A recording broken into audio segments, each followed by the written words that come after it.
ભારત સરકારે ફાસ્ટેગને લઈને એક નવો નિયમ બહાર પાડ્યો છે। જી હા, હું ભગવતી વિશાવડિયા તમને આ નિયમ વિશે જણાવીશ।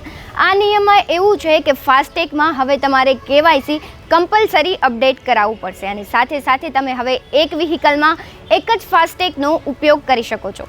શું છે આ નિયમ? આવો જોઈએ। National highway authority of India દ્વારા આ નિયમ બહાર પાડવામાં આવ્યો છે, જેમાં તમારે ફાસ્ટેગ પર કેવાયસી કમ્પલસરી અપડેટ કરાવવું પડશે અને એક વ્હીકલ પર હવે એક જ ફાસ્ટેગનો ઉપયોગ કરી શકો છો।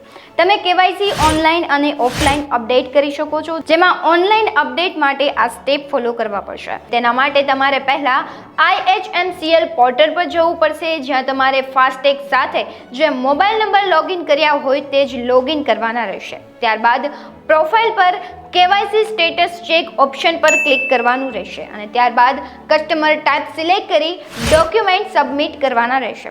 અપડેટ કર્યા પછી ચેકલિસ્ટ પર ક્લિક કરવાનું રહેશે અને આ બધી પ્રક્રિયાઓ પૂર્ણ કર્યા બાદ થોડાક જ દિવસોમાં તમારું કેવાયસી અપડેટ થઈ જશે।